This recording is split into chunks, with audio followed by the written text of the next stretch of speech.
এটাতে এই মাপে আমি ক্যারামেল একটা তৈরি করে নিই।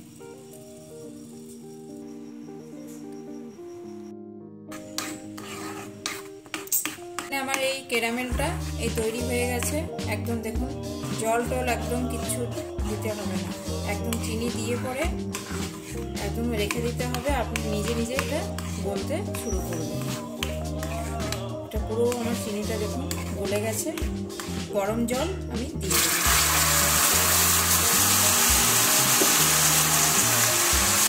হ্যালো বন্ধুরা, টুম্পাস হোম রেসিপিতে সবাইকে স্বাগত জানাই। আমি আজকে ক্যারামেল, এই যে ক্যারামেলটা আমি ঢাললাম, চিনির যে ক্যারামেলটা আমি তৈরি করলাম সেটা এখানে আমি ঢেলে দিলাম। আর আজকে আমি বানাবো অরেঞ্জ ফ্লেভারের ফ্রুট কেক। এখানে আমি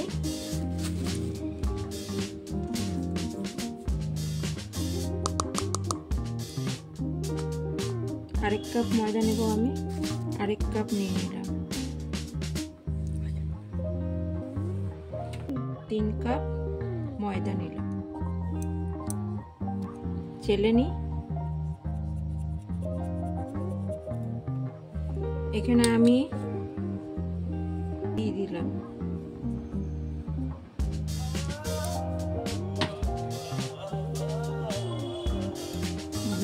এটা এবারে একটু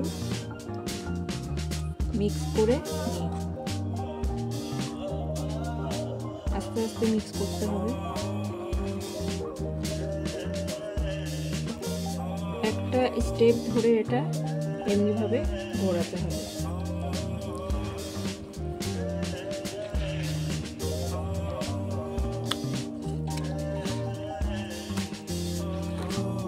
তেল আমি এক দিয়ে দিলাম। করে নেব এটা ভালো করে।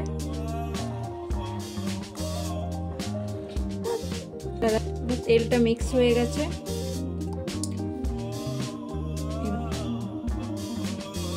এক চামচ দিয়ে আর ওইটার হাফ চামচ বেকিং সোডা। অরেঞ্জ জুস বলেছিলাম, এই অরেঞ্জ জুস এটা আমি দিয়ে দেবো।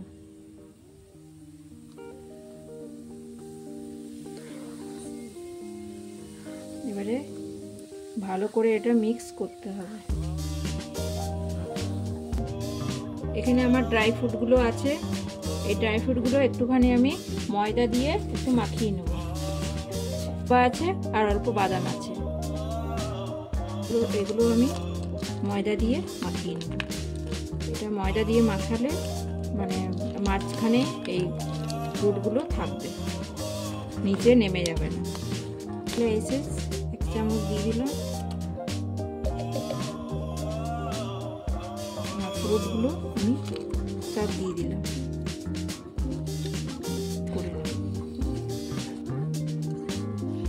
ফ্রুটগুলো দিয়ে ভালো করে আমি মিক্স করে নেব। হাফ চামচ লবণ দিয়ে দিলাম। কেক টিনে, এই টিনেই আমি কেকটা করব। পুরো ব্রাশ করে নেব। পেপার নেই তো আমি ময়দা দিয়ে এটা কোট করে নিচ্ছি। কোট করা হয়ে গেছে, এবার আমি ঢেলে দেব। একটুখানি দূর থেকে এটা ঢালতে হবে। ট্যাপ করে নেব, এটা হাওয়া যেটা আছে সেটা বেরিয়ে যাবে।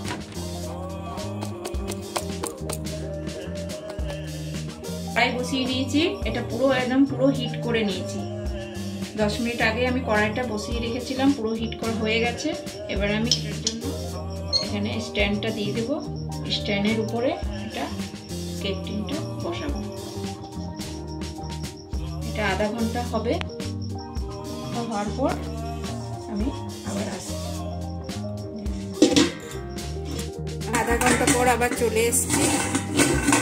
এবার কেকটা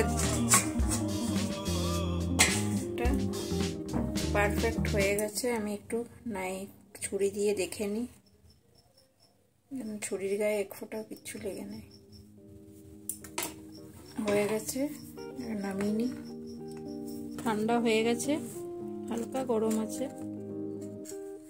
আমি একটা ছুরি দিয়ে এটা একটুখানি সাইডগুলো হালকা করে নিচ্ছি যাতে বেরিয়ে যায়। একদম ছেড়েও গেছে, অসুবিধা হবে না। কেকটা কেটে নিই।